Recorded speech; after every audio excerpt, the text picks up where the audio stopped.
Hi there everyone, and welcome to DnD Horror Stories with DnD Doge.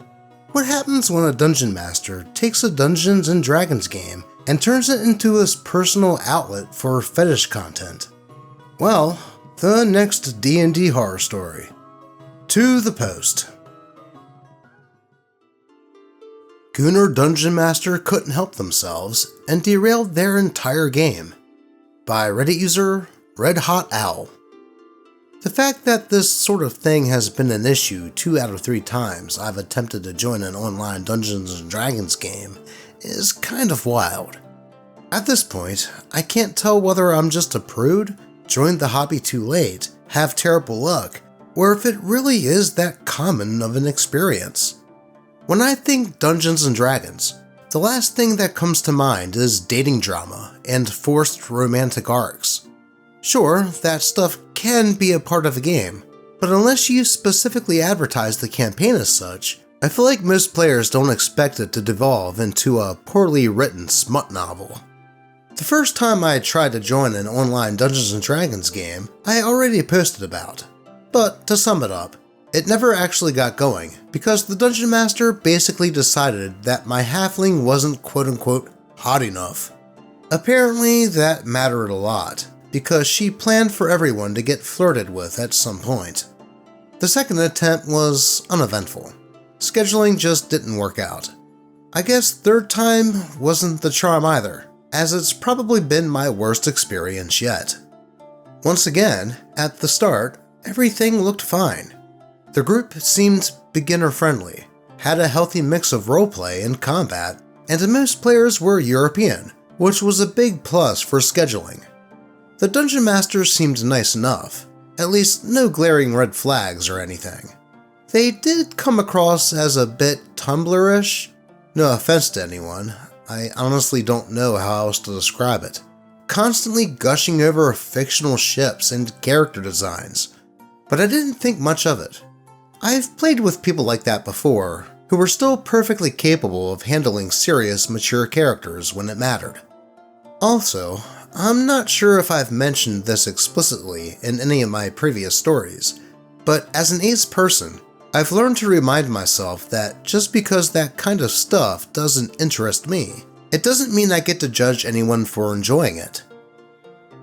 Well, at least OP knows that other people like that type of thing.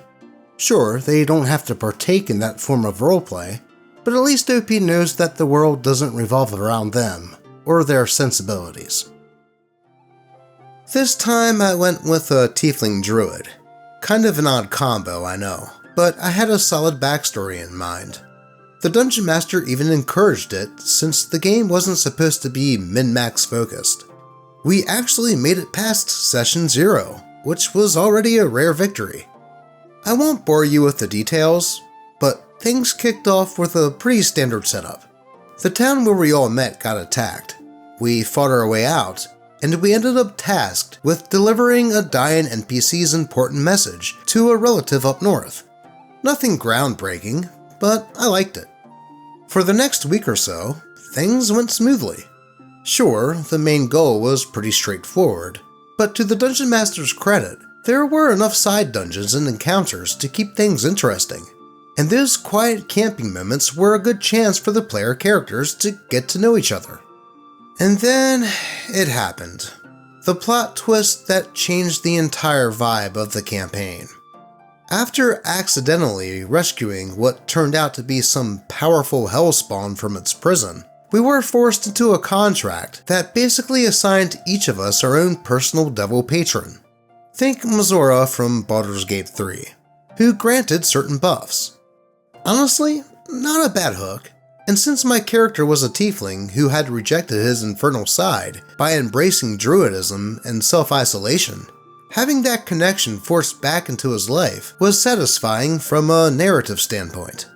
Until it wasn't. As the game went on, the Dungeon Master kept casually reminding everyone that our assigned devils were specifically succubi. Nearly every single one of us responded with a collective, "Okay," and just continued playing. I've been around long enough to see exactly where this was going, but I still tried to give them the benefit of the doubt, especially since the rest of the players seemed pretty chill. If it's not obvious yet, the Dungeon Master's grand vision was that we'd slowly become corrupted by our lustful desires and eventually given to it. And apparently, lust was the only vice worth exploring. No greed, wrath, pride, ambition, nothing. Just that. Now, in theory, even that could work if handled with restraint and maturity. But it quickly became apparent that this wasn't a psychological corruption arc. It was basically turning into one big fetish session for the Dungeon Master. Everything came to a screeching halt when we found ourselves in a situation where we were about to die, and another player, a female kitsune wizard, was quote-unquote encouraged to draw more power from her patron to save us. And by encouraged, I mean the Dungeon Master basically railroaded her into it, with a, "You kind of have to." So she did, under the understanding that there would be a price to pay later. Quote-unquote later came that same night at camp, when her succubus patron manifested and announced that payment was due. Right there in front of the entire party, the Dungeon Master then proceeded to describe how we could all see the outline of a certain horse-like appendage begin to form between her legs. Okay, what? Dude. What the actual fuck? And that was that. Almost all of us, except one player, who more or less called us snowflakes, collectively noped out right then and there. The Dungeon Master tried to backpedal and say that it wasn't mandatory. But come on, if that had been the only weird moment, maybe someone could have brushed it off as a lapse in judgment. But this had been building for several sessions, ever since the succubus plotline was introduced. Yeah, something tells me that this was the plan from the start. And perhaps the one player that called everyone else snowflakes probably was in on it.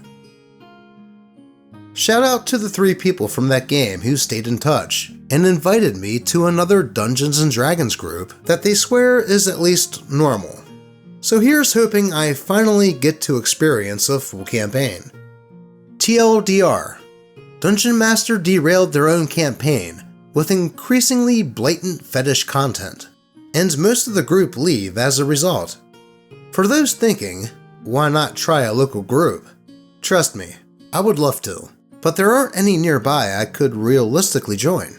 Any that do exist are likely exclusive friend groups that I'm unlikely to run into. Well, to quote New Vegas, I think that game was rigged from the start. I really think that this Dungeon Master and the one player had this type of fetish roleplay as a predetermined part of the game. I mean, I'm sorry, forcing the growth of a horse appendage is really fucking weird. But thankfully, OP and the rest of the players stuck together, and hopefully can have a fun game of Dungeons & Dragons without what I think is disguised as weird fetish content snuck into it. But with that, let's move on to yet another D&D horror story about a Dungeon Master that can't stand a woman player playing a male character. To the post. Dungeon Master thinks that my character is quote-unquote unrealistic. By Reddit user Carnson. This happened back in 2019, but I finally found a place to share it with tabletop RPG players. I found an online party running a homebrew campaign. The party consisted of 3 girls, including me, 2 dudes, and a Dungeon Master, which is also a dude. Session 0 rolled on, and I played as a human fighter in his mid-50s. The Dungeon Master looked at my character sheet and asked me, "Are you really sure that you're gonna play as a dude?" That was a bit odd for me, but I just shrugged and said, why not?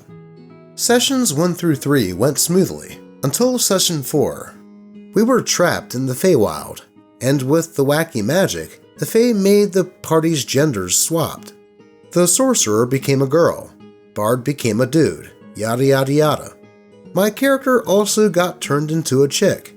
But here's the thing, After a while, the Dungeon Master said that the curse faded from everyone except for me. He told me that it was because my character doesn't have magic, and that the curse will last longer compared to the others. Makes sense, I guess, so I just rolled with it. Session 5 passed, and then in Session 6, my character still hadn't turned back. I directly asked the Dungeon Master why my character hasn't turned back yet, and he told me that it fits me as a player this way, and said that playing a character opposite to my gender is unrealistic. One of the other girls chimed in, saying that the voice that I made for my character sounds nothing like a guy, and made everyone uncomfortable. Of freaking course, it's gonna be nothing like a scruffy dude, because I ain't a guy in real life. The Dungeon Master told me to either continue playing with the realistic character, or he'll kick me out of the Discord server. Needless to say, I immediately left the server. I mean, D&D is just playing pretend with more complicated stuff after all. It's like their pink 6-foot draconic sorcerer tiefling is so realistic. So, by the Dungeon Master's logic, all he can roleplay is male characters. So the world would thus be devoid of any and all women that aren't in the party. That is just stupid. And the Dungeon Master was just uncomfortable with a female player playing a guy. And honestly, OP could do much better in finding a better group. I mean, that is such a stupid reason to threaten to kick a player. Now, before we move on, I have to ask that if you're enjoying the video, that you click the like button and subscribe if you haven't done so already. And please, I need some positive reinforcement. I'm dealing with Boris.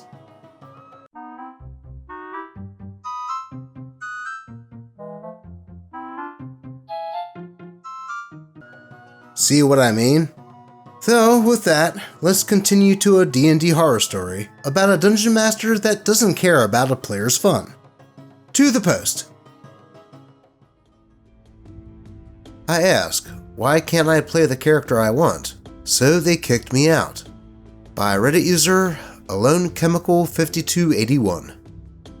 A couple of years ago, when I first started playing, I joined a homebrew Pathfinder 2nd Edition campaign as a player.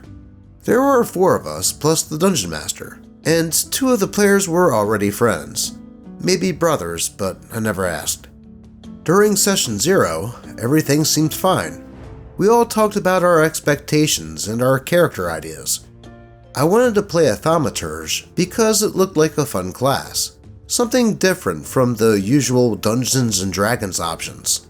I also planned to make the medic archetype, as we were using the free archetype rule, and use throwing weapons. For context, the other characters were a fighter, a cleric, and a high charisma champion. The cleric and champion were the 2 friends. While I was putting my character together, the Dungeon Master messaged me on Discord asking if we could talk. When I joined the call, I found that the cleric and the champion were there too. All 3 of them started questioning me about my character, my playstyle, my backstory, how I would handle certain situations. Eventually, they told me it would be, quote, better for the party if I changed to a melee investigator instead.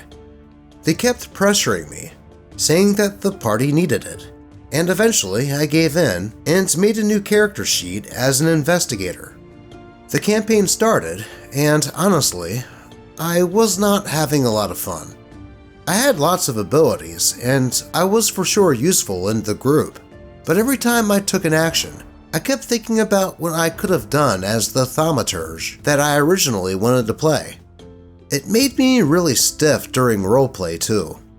This went on for about 10 sessions, until I just couldn't do it anymore. At the start of a session, I asked the Dungeon Master if we could talk privately, and asked if I could switch classes because I just wasn't enjoying myself. What followed was a long back and forth about how I shouldn't change classes, because it would, quote, ruin the party balance. Then we moved the argument to the table, where the cleric and champion chimed in and sided with the Dungeon Master, telling me I should just play my character as it is, and to just get used to it. After a while, I finally asked why I couldn't just play the character that I wanted to. Then, the Dungeon Master told me that if I couldn't stick with the character, then maybe I shouldn't play at all, because I would, quote, ruin every party like this. They said it would be better if I just left the group, and so I did. This all happened when I was a newbie player, and I didn't really know how to stand up for myself. It actually made me take a break from tabletop RPGs altogether. But now, when I Dungeon Master, I make sure every player gets to play the character they want, optional or not, because I want them to have fun too. Now, while I understand a good party balance is a good thing to have, I think the Dungeon Masters should have figured out a way for OP to play the character that they wanted to play in the beginning, and especially after OP stated to them that they weren't having fun playing the character that they were playing. I mean, a good Dungeon Master wants everyone to have fun at the table, though instead of trying to figure out a way to let OP play the original character that they wanted to play, they just tell them to leave? That is just worse for the party at that point. But hey, at least OP has since gained some self-confidence, and sounds like they've become a good Dungeon Master. Now, before we continue to today's final D&D horror story, I have to give a quick thanks to Catapult Crash Tester for donating $20 via Ko-Fi and saying, "Thanks again for plugging my book, Doge. That was really cool of you. It may interest you that Chapter 1 is now available as a webcomic. If you would like to check it out, my artist and I have been working really hard on it." To which I have to say, you're welcome. And if you would like to check out that webcomic, I'll try to make sure to link it in the pinned comment of this video. But with that, let's get to today's final story, about a Dungeon Master that may be a bit too obsessed with AI. To the post. My Dungeon Master can't stop using artificial intelligence. By Reddit user, Nowhere to Be. My Dungeon Master is using AI for everything. He's world building with AI, writing quests, storylines, cities, NPCs, character art, everything. He's voice chatting with the AI and telling it his plans like it's a real person. The chat is even giving him feedback on how sessions went and how long we have to play to get to certain arcs, which the chat wrote, of course. I'm tired of it. I'm tired of speaking and feeding my real, original creative thoughts as a player to an AI through my Dungeon Master, who is basically serving as a human pipeline. As the only note taker in the group, all of my notes, which are written live during the session, plus the recaps I write afterward, are all fed into the AI. I tried explaining that every answer and quote-unquote idea that a large language model gives you is based on existing creative work from other authors and world builders, and that it's not cohesive, but my Dungeon Master will not change. I don't know if it's out of laziness, but he cannot do anything without using AI. Worst of all, my Dungeon Master is not ashamed of it. He proudly says that, quote-unquote, the chat is very excited for today's session, and that they had a long conversation on the way. Of course, I brought it up. Everyone knows I dislike this kind of behavior, and I'm not alone. Most, if not all, of the players in our party think this is weird and has gone too far. But what can I do? He's been my Dungeon Master for the past 3 years. He has become a really close friend, but I can see this is scrambling his brain or something, and I cannot stand it. Edit. The AI chat is also praising my Dungeon Master for everything. Every single quote-unquote idea he has is great. Every session went quote-unquote according to plan. It makes my Dungeon Master feel like a mastermind for ideas he didn't even think of by himself. Now, AI and everything surrounding it has become a bit of a divisive topic. Sure, there are things that it can do that makes life easier, but on the other hand, it does take other people's work and just spews out things, like music or artwork. Not to mention the chip companies devoting a majority of their market share to artificial intelligence companies, thus making things like RAM and video cards way more expensive for your standard consumer. I mean, just look at the price of RAM compared to a year ago.